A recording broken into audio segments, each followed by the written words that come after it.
ఈరోజు మనం చూస్తున్నటువంటి చదివినటువంటి ఆ లేఖనములో పేతురు రాసినటువంటి మొదటి పత్రిక మొదటి అధ్యాయము 5, 6, 7, 8, 9 వచనాలు మనం ధ్యానం చేస్తూ ఒకవేళ అవసరమైతే దీనికి సంబంధించినటువంటి 2-3 మాటలు ఇంకా మనం చూద్దాం.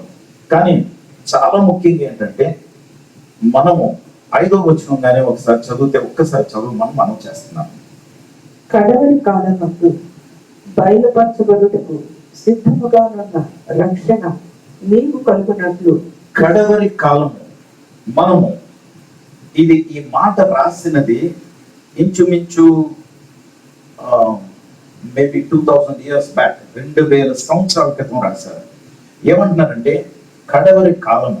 ఎవరు రాస్తున్నారంటే పేతురు రాస్తున్నాడు. పేతురు పరిశుద్ధాత్మ పూర్ణుడై దేవుని ఆత్మ చేత ప్రేరేపింపబడి రాస్తున్నాడు. ఏమంటాడంటే కడవరి కాలము జరగబోయేది ఏంటంటే బయలుపరచబడుటకు సిద్ధముగా ఉన్న రక్షణ మీకు కలుగునట్లు. కడవరి కాలము ఏం జరుగుతుంది అంటే రక్షణ వస్తుంది, రక్షణ సిద్ధపరచబడ్డది. కానీ ఈ కడవరి కాలంలో జరగబోయేది ఏంటి అంటే ఆ 5వ వచనంలో ఆ మాటల తర్వాత మనం చూస్తే ఏముంటదంటే చదువు. విశ్వాసం ద్వారా దేవుని శక్తి చేత కాపాడబడు మీ కొరకు. విశ్వాసము ద్వారా దేవుని శక్తి వలన కాపాడుబడుట. ఎవరు కాపాడబడతారు? ఈ కడవరి కాలంలో ఏదో వస్తుందట. అది వస్తున్నప్పుడు కాపాడేవారు ఎవరో ఉన్నారు. వారు ఎవరు అంటే దేవుడు. దేవుడు ఎవరిని కాపాడుతాడు అంటే నా దేవుడు, నా రక్షకుడు, నేను అంగీకరిస్తున్నాను, నా ప్రభువు అని యేసుక్రీస్తు వారిని రక్షకుడిగా అంగీకరించినటువంటి వారిని ఆయన కాపాడుతాడు. చాలా స్పష్టంగా అక్కడ రాయబడ్డది. ఎప్పుడు కాపాడుతాడు అంటే ఎక్కడైనా, ఎప్పుడైనా, ఏదైనా సమస్య వచ్చినప్పుడు, ఏదైనా ఇబ్బంది కలిగినప్పుడు కాపాడటానికి ఆయన సిద్ధంగా ఉన్నాడు. కాపాడటానికి సిద్ధంగా ఉన్నాడు ఆయన. ఎవరిని కాపాడుతాడు అంటే ఆయన్ని రక్షకుడిగా అంగీకరించిన వారు. అందుకే మనము మొట్టమొదటిగా అక్కడ గమనించవలసినటువంటి విషయం ఏంటంటే ఎవరైతే దేవుని మాటను అంగీకరించి those who will be born again, మరలా జన్మిస్తారు. మొట్టమొదటి విషయం, రక్షణ పొందవలసినటువంటి వారు ఎలా పొందుతారు? యేసుక్రీస్తు వారిని రక్షకుడిగా అంగీకరించడం. ఎలా అంగీకరిస్తారు అంటే దేవుని వాక్యాన్ని అంగీకరించాలి. బోధింపబడినటువంటి దేవుని వాక్యం. ఆ దేవుని వాక్యం గురించి 23వ వచనంలో ఏం రాయబడ్డదంటే మీరు క్షయబీజము నుండి కాక శాశ్వతమగు జీవము గల దేవుని వాక్యం మూలముగా అక్షయ బీజము నుండి పుట్టింపబడిన వారు కనుక పుట్టాలి అంటే గుడ్డుతో పాటు బీజము కావాలి, సీడ్ కావాలి. దేవునిలో మనం జన్మించవలసిన వారం కనుక మనకి అవసరం అవ్వాల్సినటువంటిది ఏంటంటే దేవుని బీజము. ఆ దేవుని బీజం ఏంటంటే దేవుని వాక్యం. ఈ దేవుని వాక్యము బోధింపబడుతున్నప్పుడు స్వీకరించి మన ఆత్మలోకి ఆ వాక్యము చొచ్చుకు వెళ్ళిపోతే ఎప్పుడైతే స్వీకరిస్తామో, కనుక దేవుని బీజమును బట్టి, దేవుని విత్తనాన్ని బట్టి, వాక్యము దేవుని విత్తనం కనుక ఈ విత్తనమును బట్టి మనము నూతన పరచబడ్డాం, నూతన జన్మము మనము కలిగి ఉన్నాం. We are born again. ఇప్పుడు ఇంకొక మాట చెప్పాలంటే నేను అప్పుడప్పుడు చెప్తుంటాను. ఏం చెప్తుంటానంటే మనము రక్త మాంసములను బట్టి పుట్టినటువంటి వారమే కాక ఆత్మలో జన్మించినటువంటి వారమని యోహాను సువార్త 3వ అధ్యాయంలో రాయబడతారు. ఇప్పుడు మళ్ళీ అక్కడికి వెళ్ళటం లేదు నేను. కానీ మనము ఆత్మీయంగా జన్మించాలి. ఎప్పుడైతే మనము ఆత్మీయంగా జన్మిస్తున్నామో మనం స్పిరిచువల్ బర్త్ కలుగున్నాం. మనం అందుకే ఎలాంటి వారిని అని మనల్ని ఎవరన్నా పిలవాలంటే ఆత్మీయులు, స్పిరిచువల్ పీపుల్, మనం ఆత్మ సంబంధమైనటువంటి వారిని. అందుకే నేను దేవుని బట్టి అతిశయించి చెప్తాను. ఏమనంటే నేను సామాన్యమైనటువంటి మనిషినైనా నేను ఆత్మై ఉన్నాను అని దేవుడు చెప్తున్నాడు అని చెప్తాను ఖచ్చితంగా. ఆయన స్పిరిట్, నేను దేవుని ఆత్మై ఉన్నాను కనుక దేవుని ఆత్మ మూలముగా జన్మించాను. అంతేకాకుండా ఇంకొక చక్కటి మాట ఆ పేతురు రాసినటువంటి పత్రికలోనే ఉంది. అక్కడేముందంటే మనము దేవుని వాక్యాన్ని కలిగి ఉన్నాం. ఇప్పుడు పాతవన్నీ కూడా గతించుకోవాలి, పాతవన్నీ తుడిచివేయాలి, పాతవన్నీ కడిగివేయబడాలి. ఇది ఎలా జరిగింది అంటే ఆయన ఈ లోకంలో మన కొరకు రక్తం కార్చాడు. మనం మరణించవలసినటువంటి మన మరణము, మన పాపం చేసే లక్షణాలు, శాపాలు వంశపారంపరంగా, మన గతానికి సంబంధించినవే కాకుండా వంశపారంపరంగా మన తల్లిదండ్రులు, మన పితరులు, మన ముత్తాతలు వారి దగ్గర నుండి వస్తున్నటువంటి ఆ శాపాలు, ఆ పాపాలు చేసే లక్షణము, బలహీనతలు, చేతగానతనం, ఓడిపోయినతనం, భయము, ఆందోళన, ఇవన్నీ కూడా వీటినన్నింటినీ కూడా కడగాలి. అప్పుడే ఒక నూతన పరచబడినటువంటి వ్యక్తిగా మనం ఉంటాం. ఇది కడిగింది. ఎలా కడగబడ్డాము అంటే 19వ వచనంలో ఏమి సెలవిస్తున్నారంటే పేతురు గారు, అమూల్యమైన రక్తము చేత అనగా నిర్దోషమును నిష్కలంకమునొకడు గొర్రె పిల్ల వంటి క్రీస్తు రక్తము చేత విమోచింపబడితిరని మీరు ఎరుగుదురు కదా. కాబట్టి రెండో ముఖ్యమైనటువంటి ప్రిన్సిపల్ ఏంటంటే విమోచన కలిగింది. ఈ విమోచన ఏంటంటే మనము చెరపట్టబడ్డామంటే సాతానికి బందీలుగా ఉన్న మనము రక్తము కార్చినటువంటి ప్రభు గొర్రె పిల్ల రక్తమును బట్టి మనకు విడుదల వచ్చేసింది. అక్కడ నుండి విడిపించబడ్డాం. పాత స్వభావం పోయింది, నూతనమైనటువంటి స్వభావం ధరించుకున్నాం. నూతనమైనటువంటి వ్యక్తులుగా మనం బ్రతుకుతున్నాం. నూతనమైనటువంటి న్యూ క్రియేషన్ అని ఇంగ్లీష్ బైబిల్ చెప్తాం. నూతన సృష్టి. We are totally a new being, a new person. నూతన అవకాశాలు, నూతనమైనటువంటి విధానం, నూతన చూపులు, నూతన మాటలు, నూతన ఆలోచనలు, నూతన గమ్యము అన్ని నూతన పరచబడ్డాయి. ఇది జరిగింది రెండు కారణాలు. ఒకటి రెండు విషయాలు కారకులుగా ఉన్నాయి. లేకపోతే 2 factors ఆర్ రెస్పాన్సిబుల్. ఏమనంటే ఒకటి దేవుని వాక్యం, 2 ఆయన రక్తం. హల్లెలూయా. దేవుని రక్తం మనల్ని కడిగింది. దేవుని రక్తం, యేసు ప్రభువు వారి రక్తాన్ని అక్కడ వర్ణిస్తూ పేతురు ఏమంటాడంటే అమూల్యమైనటువంటి రక్తం, precious blood of Jesus Christ అన్నాడు. రైట్. ఇది విమోచన ఏంటంటే ఎవరైనా చెరపట్టబడితే, చెరలో ఉంటే, జైల్లో ఉన్నటువంటి వ్యక్తిని బయటికి తీసుకొచ్చేసారు. ఎందుకంటే మనం విడుదల పొందాలి. అక్కడ జైల్లో మన బదులు ఎవరు ఉన్నారు? వారు ఎవరు అంటే యేసుక్రీస్తు వారు. ఆ శిక్షను సిలువకు తీసుకెళ్లి ఆయన ఒట్టినే జైల్లోకి వెళ్ళలేదు, ఆయన ప్రాణాన్ని కూడా అర్పించారు. కనుక మన జైలు శిక్షను ఏం చేశారంటే సిలువ మీద మేకులతో కొట్టేశారు. హల్లెలూయా, హల్లెలూయా. ఎప్పుడైతే మేకులతో కొట్టేశారో ఆయన పొందినటువంటి దెబ్బలు, ఆయన గాయాలు, ఆయన రక్తము మనల్ని ఏం చేసిందంటే విమోచించింది, విడుదల చేసింది. కాబట్టి పేతురు ఏం చెప్తున్నాడంటే ఇప్పుడు మీరు విడుదల పొందినటువంటి వారు, విడిపింపబడ్డారు, రక్షింపబడ్డారు. అంతటితోనే ఆగక మీరు జీవిస్తున్నది, ఎక్కడ బ్రతుకున్నారు, ఎక్కడ మీ జీవితాన్ని కొనసాగిస్తున్నారు అంటే ఈ లోకంలో జరిగేది ఏంటి, జరుగుతుంది, ఏం జరగబోతుంది అంటే అక్కడ రాస్తున్నాడు. ఒక చదవండి 5వ వచనం తర్వాత. కడవరి కాలమందు బయలుపరచబడుటకు సిద్ధముగా నున్న రక్షణ మీకు కలుగునట్లు విశ్వాసము ద్వారా దేవుని శక్తి చేత కాపాడబడు మీ కొరకు ఆ స్వాస్థ్యము పరలోకమందు భద్రపరచబడి ఉన్నది. అంటే మనం పరలోకములోకి వెళ్ళి ఆ స్వాస్థ్యము, ఆ ఆస్తిని మనం పొందుకుంటాం. రైట్. ఇందువలన మీరు మిక్కిలి ఆనందించుతున్నారు. మనం ఆనందించుతున్నాం. నిజంగా ఆనందిస్తున్నారా? మీరు ఆనందించేవారుగా ఉన్నట్లయితే అయ్యో మనకు స్వేచ్ఛ లేదు, అయ్యో మనం ఎక్కడికి వెళ్ళలేకపోతున్నాం, అయ్యో మనం తిరగలేకపోతున్నాం, అయ్యో నేను ఏంటది నాకు ఎర్ర స్కూటర్ ఉంది, ఈ స్కూటర్ మీద నేను ఇంటూ వెళ్ళలేకపోతున్నాను, ఇవేమీ ఉండదు. ఆనందం ఉంటుంది. ఎప్పుడు? ఎక్కడ ఆనందము? ఇంట్లో ఉంటుండగానే. నువ్వు ఎక్కడున్నావు అక్కడే. ఎందుకంటే నువ్వు రక్షింపబడిన వ్యక్తివి. నువ్వు అమూల్యమైనటువంటి యేసుక్రీస్తు వారి రక్తంతో కడగబడ్డావు. దేవుని వాక్యము, దేవుని బీజము నీలో ఉన్నది. రక్షింపబడినటువంటి వ్యక్తివైన నీవు సంతోషిస్తూ నిరీక్షిస్తూ ఆ పరలోకంలో ఉన్నటువంటి స్వాస్థ్యము కొరకు ఎదురు చూడాలంటున్నారు పేతురు గారు. అంతే కదండి, మనము ఈ లోకంలో ఉన్నటువంటి శ్రమలు మనకి ఎదురొస్తున్నప్పుడు అక్కడ ఏమంటాడంటే పేతురు,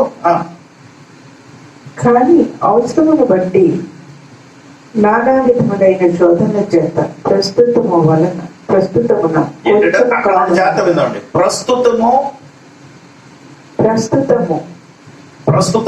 కొంచెము కాలము హల్లెలూయా హల్లెలూయా నీకు దుఃఖము కలుగుతున్నది. దుఃఖం కలుగుతున్నది. అయ్యో, నేను బయటకు వెళ్ళలేకపోతున్నాను, నాకు కావాల్సింది తినలేకపోతున్నాను, నేను వాళ్ళ వాడిని విజిట్ చేయలేకపోతున్నాను, నేను ఏదో ప్రోగ్రామ్ పెట్టుకున్నాను, ఆ ప్రోగ్రామ్ నేను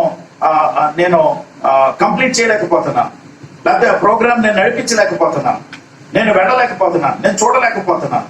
కొంచెం కాలం సేపు ఏం కలుగుతుందట? There is a trial. దుఃఖం కలుగుచున్నది. There is a trial. ఒక శ్రమ ఉంది. ఈ శ్రమలో నీకు కలుగుతున్నటువంటి ఇబ్బందులో నీవు కలిగి ఉండవలసినటువంటి విషయం ఏంటంటే విశ్వాసం. ఆ విశ్వాసం లేకపోతే నీవు కృషించిపోతావు, కుదించబడతావు. నీకున్నటువంటి ఆర్థిక సమస్య, నీకున్నటువంటి ఇబ్బందో, నా అకౌంట్లో డబ్బులు లేవను, లేకపోతే నేను ఈ రోజే వెళ్ళి 26వ తారీఖే యాక్చువల్గా ఏదో కాగితాలు సంతకాలు పెడదాం అనుకున్నాను, అది అయిపోవలసింది కానీ అవ్వలేదు, ఇప్పుడు ఎప్పుడు అవుతుందో తెలియదు అని ఆందోళన, ఏం జరుగుతుందో ఏంటో నాకు తెలియదు. కానీ ఇవన్నీ కూడా చిన్న పిసర కొద్ది కాలం సేపు ఉండే శ్రమలు, కొద్ది కాలం సేపు ఉండే శ్రమలు, కొద్ది కాలం సేపు ఉండే దుఃఖము, కొద్ది కాలం సేపు ఉండే దుఃఖం. బంగారంలో ఉన్నటువంటి కల్మషాన్ని అంతటినీ తీసివేసి దాన్ని ప్యూరిఫై చేస్తారు. కనుక దేవుని బిడ్డలారా, మనం ఎదుర్కొంటున్నటువంటి సమస్య చర్చికి రాకపోవచ్చు, చర్చికి రాలేకపోవచ్చు, కలిసి మనం ఆరాధన చేయలేకపోవచ్చు, మనం పండికలు ఇచ్చుకుంటూ బంధువులతో కూర్చుని ఏ జోకులు వేసుకోలేకపోవచ్చు. ఏది జరిగినా మనం ఎదుర్కొంటున్నటువంటి ఈ అగ్ని పరీక్ష మనల్ని ఏం చేస్తుందంటే ఇట్ ఇస్ ప్యూరిఫైయింగ్ us. మనల్ని ఏం చేస్తుంది? మనల్ని శుద్ధి చేస్తుంది. హల్లెలూయా, శుద్ధి చేస్తుంది. మనలో ఉన్నటువంటి కాలుష్యాన్ని, మనలో ఉన్నటువంటి కల్మషాన్ని, మనలో ఉన్నటువంటి ఆ బంగారము వెండికి సంబంధించినటువంటి కినును ఏం చేస్తుంది? కాల్చేస్తుంది, తీసి పడేస్తుంది. కనుక దేవుని బిడ్డలారా, లోక తాపత్రయం లేదు, నేను ప్రవచించడం లేదు. కానీ కనుక ఈ కాలుష్యం అంతా ఏమవుతుందంటే ఈ అగ్ని పరీక్షలో శుద్ధపరచబడుతుంది. కానీ ఆ ఇనుము, ఆ బంగారం గురించి, ఆ గోల్డ్ గురించి ఏమంటున్నారంటే పేతురు గారు, ఎలాంటిదట అది? 45 మాటలు. నశించిపోవు సువర్ణము. అది నశించిపోవు సువర్ణము. ఈ కాలుష్యాలన్నీ కాల్చేస్తున్నటువంటి కల్మషము, పొల్యూషను, ఇంప్యూరిటీస్, ఇవన్నీ కూడా ఏంటట? నశించిపోతాయి. మనం అందరం బకెట్ తిన్నాం అనుకోండి, అక్కడ కోహ్లీ ఆడతాడు అనుకుంటున్నారా? పరలోకంలో ఆట, ఆడ క్రికెట్ లేదు, ఫుట్బాల్ లేదు, గిల్లి దండ లేదు, గోళీలు లేవు. ఎలాగో బాబు, పరలోకం చాలా బోరు కొడుతుందేమో మీకు. పోన్లేండి, చక్కగా ఆడుకోవటానికి నరకం ఉంటుంది. అది ఏమన్నా ఆటలు ఆడుకోవచ్చు, పెద్దోళ్ళు ఆడే ఆటలు చిన్నవాళ్ళు కూడా ఆడేసుకోవచ్చు, ఏమీ పర్వాలేదు. కానీ అక్కడే ఉంటాం. అక్కడ అగ్ని ఆరదు, పురుగు చావు. కనుక జాగ్రత్తగా ఉండాలి. దేవుడు మనకి ఇచ్చినటువంటి అవకాశం ఏంటట? మళ్ళా ఒక మాట చదువుతాం. నశించిపోవు సువర్ణము అగ్ని పరీక్ష వలన శుద్ధపరచబడుచున్నది కదా. దానికంటే కదా ఏంటంటున్నారండి? కదా ఏది? మీరు అనండి కదా. మీ ఫ్యామిలీ మెంబర్స్ తో అనండి కదా. ఎస్, ఆమేన్. కదా అంటానికి గల కారణం ఏంటంటే మిమ్మల్ని ఆ వాక్యంలోకి తీసుకొస్తున్నాను. అవును కదా. ఎస్, అవును కదా. తర్వాత మీ అమూల్యమైన మీ విశ్వాసము ఈ శోధనల చేత పరీక్షకు నిలిచినది. అమూల్యమైన మీ విశ్వాసము ఈ శోధనలకు నిలిచినదై యేసుక్రీస్తు ప్రత్యక్షమైనప్పుడు మీకు మెప్పును మహిమయు ఘనతయు కలుగుటకు కారణమగును. దేవుని బిడ్డలారా, ఈ లేఖనంలో ఒక చిన్న అర్థం ఉందండి. ఒకటి, యేసుక్రీస్తు వారు ప్రత్యక్షమైనప్పుడు, యేసుక్రీస్తు వారు రెండో రాకడలో ప్రత్యక్షమైనప్పుడు మనకి కలిగేది ఏంటంటే ఈ మనం శోధించబడ్డాం, మనం పరీక్షించబడ్డాం, అగ్నితో కాల్చివేయబడ్డాం. కనుక మనలో ఉన్న విశ్వాసం ఏమైందంటే ప్యూర్ అయిపోయింది, చాలా స్వచ్ఛమైనది అయింది. ఈ ఈ ఈ విశ్వాసం చేత మనము మన జీవితాలు ఏమవుతున్నాయంటే ఆయన దగ్గర ఆయన కలుసుకున్నప్పుడు, ఆయన ప్రత్యక్షమైనప్పుడు ఏంటట మెప్పు మహిమ ఘనత. హల్లెలూయా.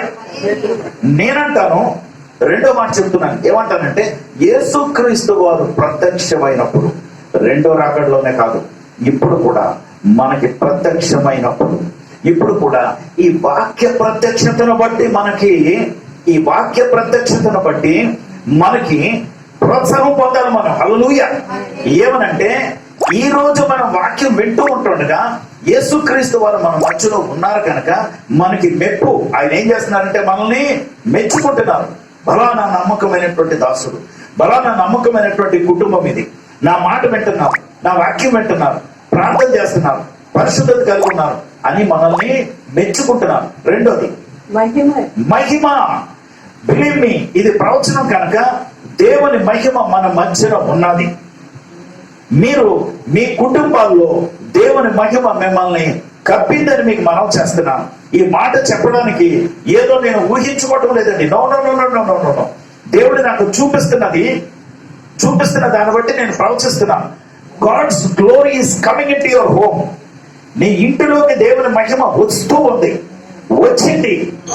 అండ్ మిమ్మల్ని అందరినీ కూడా ఆయన కప్పేశారు ఆయన మహిమతో. అది మీరు అనుభవించడమే, మీరు నమ్మే విశ్వాసంతో. ఎస్, మా సేవకుడు చెప్తున్నాడు కనుక ఇది దేవుని చేత ఇది ప్రకటించబడుతుంది కనుక దేవుని మహిమను మేము పొందుకున్నాం, మా ఇంట్లో మేము పొందుకున్నాం. కనుక మీరు ఇంట్లో అలాగ ఉంటుండగానే ఈ ప్రత్యక్షత, దేవుని వాక్య ప్రత్యక్షత మీ దగ్గరికి తీసుకొస్తున్నాను కనుక మీకు జరిగేది ఏంటంటే ఆ మహిమ మీరు పొందుకోవటమే కాదు, మెప్పే కాదు, ఆ మహిమ మీరు పొందుకోవటమే కాదు, మీ ఇంట్లోనే కాదు, మీరు మీ పక్కన ఉన్న వాళ్ళు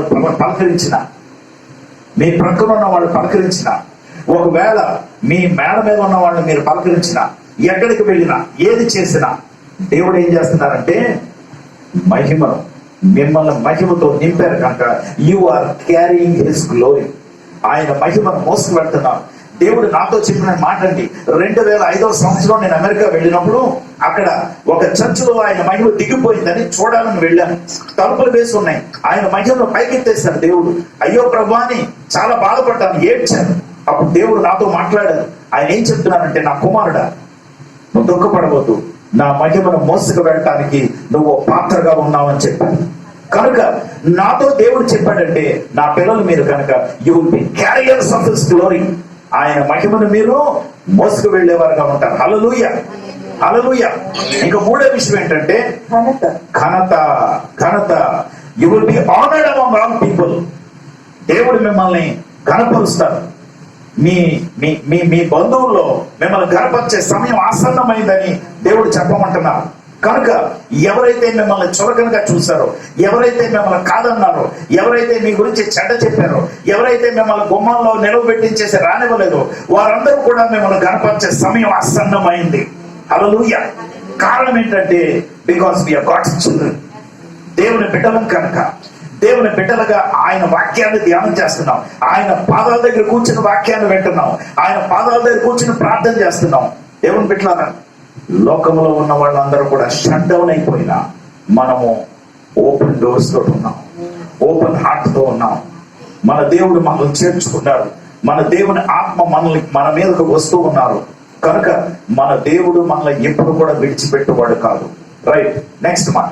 మీరు ఆయనను చూడకపోయినను ఆయనను ప్రేమించుతున్నారు, ఇప్పుడు ఆయనను కన్నులారా చూడకయే విశ్వసించుచు మీ విశ్వాసమునకు ఫలమును అనగా మీ విశ్వాసమునకు ఫలము అనగా, మీ విశ్వాసమునకు ఫలము అనగా ఆత్మరక్షణను పొందుచు, ఆత్మ రక్షణను పొందుచు, చెప్పన సత్యమును మహిమాయుక్తమునైన సంతోషము గలవారై ఆనందించుతున్నారు.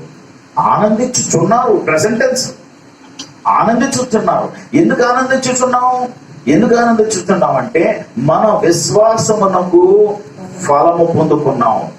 ఫలము పొందుకున్నాం.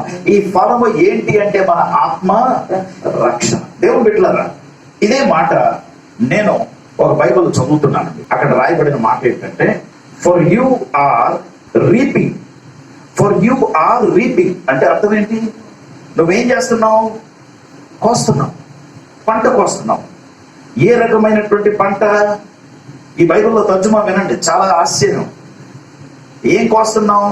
హార్వెస్ట్. ఏం కోస్తున్నావు? హార్వెస్ట్. ఇందాక అన్నాం, మనము శ్రమలు పడ్డాము, మనము ఇబ్బందులు పాలయ్యాము, ఇప్పుడు కూడా చిన్న పెసర శ్రమ పొందుకుంటూ ఉన్నాం.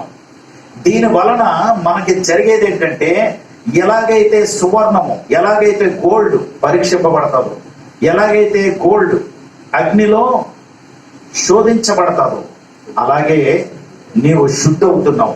కనుక అక్కడ ఏం మాట? గోల్డ్. ఇక్కడ ఏం మాట? హార్వెస్ట్. ఎక్కడ విన్నారు?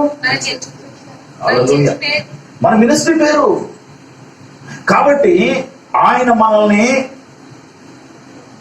బలపరుస్తున్నారు. He's encouraging us and saying, my church, my ministry, నా పరిచర్య, నేను స్థాపించిన పరిచర్య కనుక దీనికి పేరు నేను పెట్టుకున్నాను. ఆ పేరు ఏంటంటే గోల్డెన్ హార్వెస్ట్. కనుక మీరు శ్రమ పడుతుంటే కృంగిపోవద్దు. ఈ పరిస్థితులు ఎలాగుంటే, ఇలాగైపోయింది, అది లేదు, ఇది లేదు, అది చేయలేదు, నో నో నో నో, మనం సంతోషించాలి అని చెప్తున్నాం.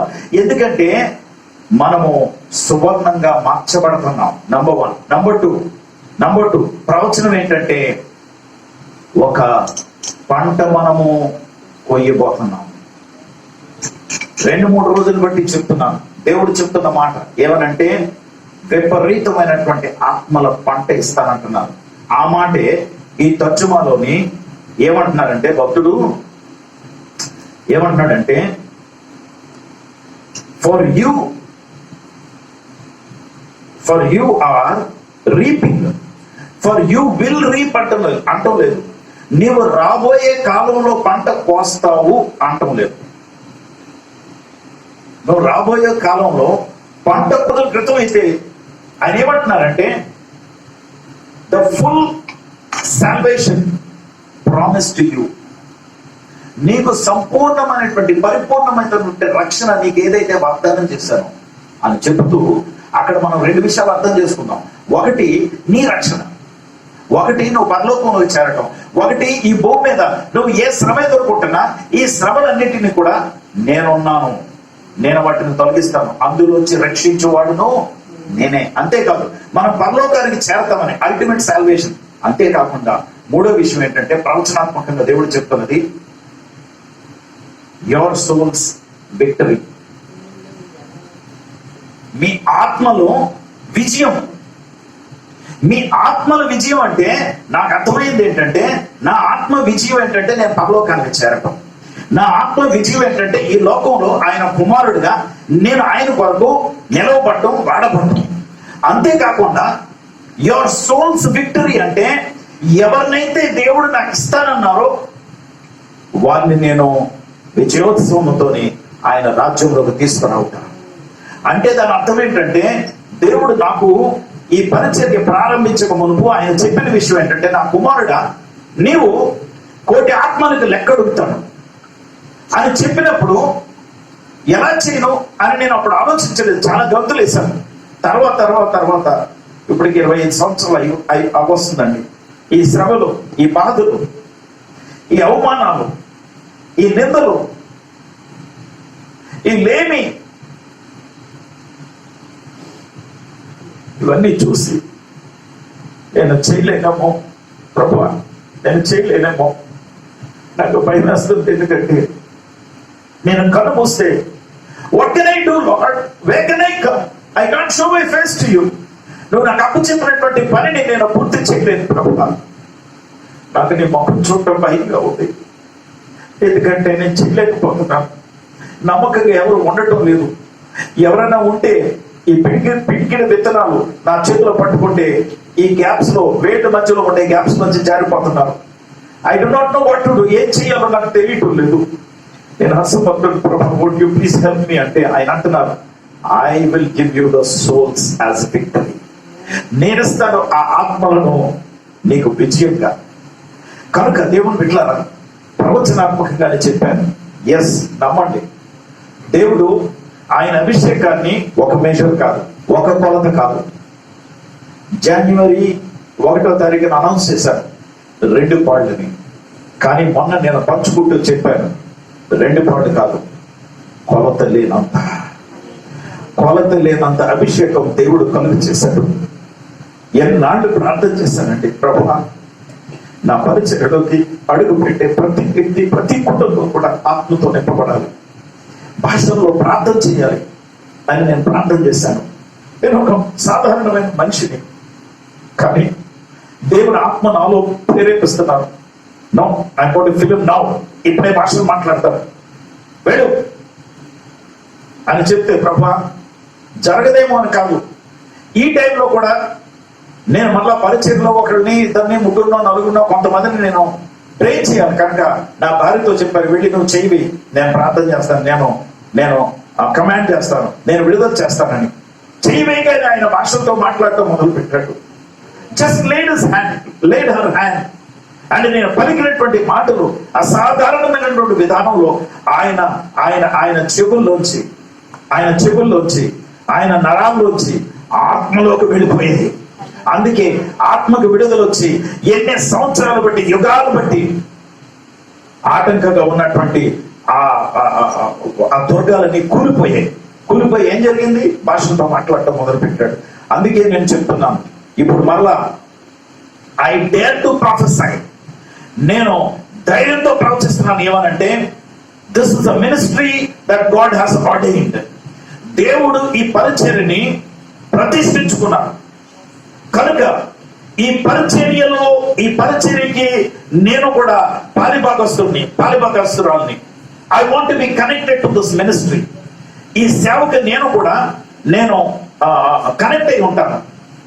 ఈ సేవలో నేను కూడా భాగస్తులుగా ప్రార్థన చేయటమో, లేకపోతే ఇదిగో ఈ సేవకుడు గురించి నేను పట్టించుకోవడమో అని ఆలోచించి చేతులు చాపి సహాయం చేసే ప్రతి వ్యక్తిని కూడా దేవుడు దీవిస్తానని చెప్పాడు. కారణం ఏంటంటే this is an end time ministry. ఈ కడవర దినాల కొరకు దేవుడు ఏర్పరిచినటువంటి పరిచయం ఏది. అందుకే ఈరోజు ప్రకటించిన ప్రతి మాట కూడా ప్రవచనాత్మకమైనటువంటి మాటని మీకు మనం చేస్తున్నాను.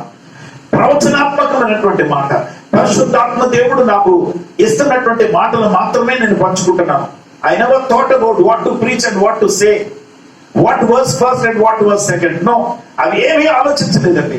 దేవుని ఆత్మ నాకు ఇచ్చినటువంటి మాటలు మాత్రమే, ఇప్పుడు కూడా ఆయన నడిపింపును బట్టి మాత్రమే నేను చెప్తూ ఉన్నాను.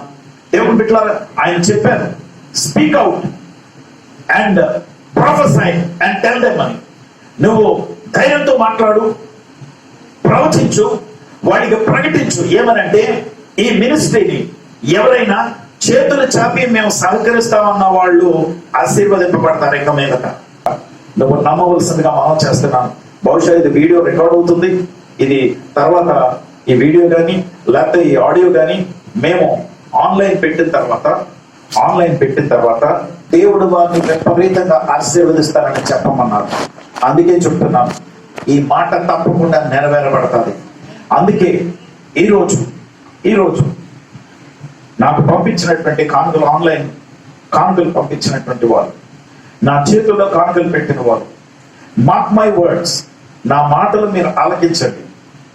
వారికి సంవత్సరం 365 డేస్ ఇద్దాం. 365 డేస్ లో వారు ఇచ్చినటువంటి కానుక ఏంటో వారిని నోట్ చేసుకోమనండి. దాన్ని మల్టీఫోల్డ్ అంటే విపరీతంగా దేవుడు దాన్ని మల్టిప్లై చేసి తిరిగి ఇవ్వకపోతే నన్ను అడగండి. దేవుడు చెప్పమన్నటువంటి మాట మాత్రమే నేను ప్రకటిస్తున్నాను. కనుక దేవుని బిడ్డలారా, బైబిల్ నుండి, వాక్యాల నుండి ఈ మినిస్ట్రీని దేవుడు ఈ రోజు చెప్పమన్నటువంటి మాట పైకి ఎత్తుతున్నాను నేను. కానీ ఒక్క హెచ్చరిక చెప్పాను. ఆ హెచ్చరిక ఏంటంటే 16వ వచనంలో ఉంటుంది. పేతురు రాసిన మొదటి పత్రిక 16వ వచనం, 1వ అధ్యాయం 16వ వచనం. ఆ మాట ఏంటంటే, మిమ్మల్ని పిలిచిన వాడు పరిశుద్ధుడై ఉన్న ప్రకారము మీరును సమస్త ప్రవర్తన యందు పరిశుద్ధుడై ఉండుడి. మిమ్మల్ని పిలిచిన వాడు పరిశుద్ధుడై ఉన్నాడు కనుక మీరును పరిశుద్ధులై ఉండుడి. ఏంటి మళ్ళా ఒకసారి చదువుతున్నాను, ఒక్క మాట, చిన్న మాట. మిమ్మల్ని పిలిచిన వాడు దేని కొరకు పిలిచాడు? ఆయన దేని కొరకు పిలిచాడు? ఆశీర్వదింపబడటానికి. దేని కొరకు పిలిచాడు? ప్రవచిస్తున్నానండి. దేని కొరకు పిలిచాడు? To be part of this ministry, to be part of this ministry, to be a part of the golden harvest. నీకు అక్కర్లేదంటే నేనేం చేయలేను. నువ్వు ఎక్కడ బాగుంది అక్కడ బాగుందంటే నేనేం చేయలేను. It's up to you. మనకి దేవుడికి అనుసంధానం, కనెక్షన్ ఇచ్చాడు.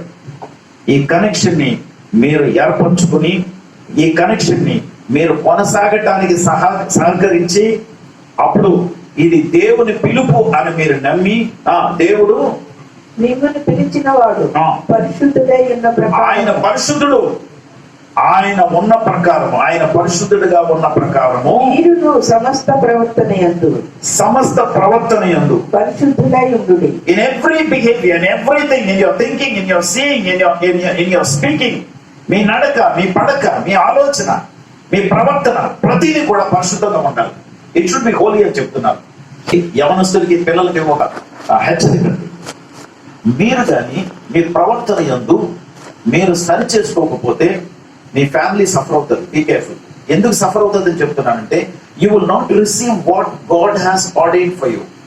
దేవుడు మీకు ఇవ్వాలనుకున్నది మీరు పొందుకోకపోతే ఆటోమేటిక్ గా ఆశీర్వాదం దాటి వెళ్ళిపోతుంది. అలా జరగకూడదు.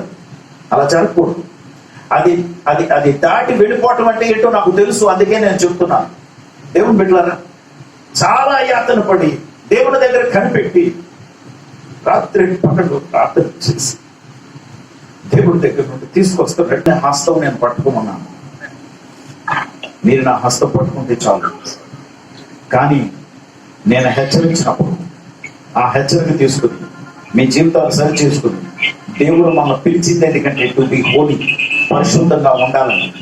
ఆయన కోరుకుంటున్నది ఏంటంటే మనం పరిశుద్ధంగా ఉండాలని, పరిశుద్ధతను కోరుకుంటున్నారు. Above all things. ఎప్పుడైనా దేవుని ప్రేరేపణ బట్టి ఆ మాటలు కూడా పంచుకుంటాను. కానీ ఈ రోజు ఒక మాట మాత్రం చెప్తాను. దేవుని బిడ్డలారా, ప్రకటన గ్రంథం 4వ అధ్యాయం 8వ వచనము, యెషయా గ్రంథం 6వ అధ్యాయము 2, 3, 4 వచనాల్లో దేవదూతలు ఇంక ఎక్కడైనా చూడండి దేవుడు ప్రేమామయుడు అనలే. దేవుడు మహిమ కలిగిన వాడు అనలే. దేవదూతలతోని స్తుతింపబడుతున్నాడు. ఏమనంటే ఆయన పరిశుద్ధుడు. 3 మార్లు. So God desires holiness in our lives. God desires holiness in your family. God desires holiness between the husband and wife. భార్య భర్తల మధ్యలో పరిశుద్ధతను కోరుకుంటున్నాడు ఆయన. ఇప్పటి వరకు మీరు ఎదుర్కొంటున్నటువంటి ఏ రకమైనటువంటి బలహీనత, శాపము, పాపం వల్ల వచ్చే పరిణామము, నష్టము, కష్టాలు అవి దేవుడి దగ్గర ఒప్పుకుని, ప్రభా భార్య భర్తలైన మా మధ్యలో పరిశుద్ధత లేదు. ఎందుకంటే ప్రతి వారు కూడా పళ్ళు గిలించుకుని పెళ్లి కార్డు మీద ప్రింట్ చేసేసుకుంటారు. ఏమని? Marriage is honourable in all. ఏంటట? వివాహము అన్ని విషయాల్లోని ఘనమైనది. ఆ వాక్యం దాన్ని పూర్తిగా చదివితే అక్కడ రాయబడింది ఏంటంటే, పానుపు నిష్కలంకము పవిత్రమై ఉన్నది. కాబట్టి భార్య భర్తల మధ్యలో ఉన్నటువంటి సంబంధం పరిశుద్ధమైనది. It is Holi. నిజమే, గతంలో మనకు తెలియదు. అది గతంలో తెలియక ఎన్నో పొరపాట్లు చేసాం. ఓకే, ఇప్పుడు క్షమాపణ అడిగి మనం పరిశుద్ధ జీవితాన్ని జీవించడానికి మనం ప్రయత్నిస్తే పరిశుద్ధాత్మ దేవుడు మనకు సహాయం చేస్తాడు. పరిశుద్ధాత్మ దేవుడు కోరుకునేది ఏంటంటే మనలో ఉన్నాడు, మనలో ఉన్నవాడు లోకంలో ఉన్నవాడు కన్నా గొప్పవాడు. అందుకే భయము దెయ్యం వల్ల వస్తుంది. డోంట్ ఫియర్, భయపడవద్దు, భయపడవద్దు. దేవుని ఆత్మ ఉన్న చోట భయమును పారదోలతాడు ఆయన. నువ్వు దేవుని ఆత్మను పొందుకుంటే నీకు ఎందుకు భయము, ఎందుకు భయం ఉండాలి? డోంట్ ఫియర్, భయపడవద్దు, దేనికి కూడా భయపడవద్దు. ఎంతమంది చనిపోయినా, ఎంతమంది ఏదైనా, మన దేవుడు ప్రార్థన ఆలకించేవాడు. ప్రార్థన చేయడం మన బాధ్యత. దేవుని బిడ్డలారా, ఈరోజు మీరు విన్న మాటలు బైబిల్ గ్రంథంలో మనం చదువుతున్నటువంటి ధ్యానం చేస్తున్నటువంటి అంశములోంచి దేవుడు చెప్పారు ఏమని? Golden harvest. దేవుడు మనకి ఆత్మల పంట ఇవ్వబోతున్నారు. He's giving us a harvest. కనుక విపరీతంగా అనేకులు మన పరిచర్యలోకి రాబోతున్నారు. ప్రార్థన మాత్రం చేద్దాం. మమ్మల్ని సిద్ధపరచండి ప్రభా. దేవుడి దగ్గర ఒప్పుకుని, ప్రభా నేను పరిశుద్ధంగా లేను, చాలా పొరపాట్లు చేస్తున్నాను, నా ఆలోచనలు సరిగా లేవు, నా ఉద్దేశాలు సరిగా లేవు, నా మాటలు సరిగా లేవు, నా వేషధారణ ప్రభా భక్తుడు, నేను అది పొరపాటును ఒప్పుకుంటున్నాను, నన్ను క్షమించు ప్రభా. ఇప్పుడు మన పరమ తండ్రి అయిన దేవుని ప్రేమ, కుమారుడైన యేసుక్రీస్తు వారి యొక్క కృప, పరిశుద్ధాత్మ దేవుని యొక్క నిత్య సహవాసము, ఆదరణ, నింపుదల, నడిపింపు ఇక్కడ కూడుకున్న మనకును సకల పరిశుద్ధులకు సదాకాలము తోడై ఉండి నడిపించునుగాక. ఆమేన్. పరలోకమందున్న మా తండ్రి, నీ నామం పరిశుద్ధపరచబడును గాక, నీ రాజ్యం వచ్చును గాక, నీ చిత్తం పరలోకమందు నెరవేరుచున్నట్లు భూమి యందును నెరవేరును గాక. మా అనుదిన ఆహారం నేడు మాకు దయచేయము. మా రుణస్తులను మేము క్షమించున్న ప్రకారం మా రుణములను క్షమించుము. మమ్మల్ని శోధనలోకి తేక దుష్టుల నుండి తప్పించుము. ఎందుకంటే రాజ్యము, బలము, మహిమయు నిరంతరము నీవై ఉన్నాము తండ్రి. ఆమేన్. యేసు రక్తమే జయం, శిలువ రక్తమే జయం. యేసు నామంలో సంపూర్ణ విజయం కలుగును గాక.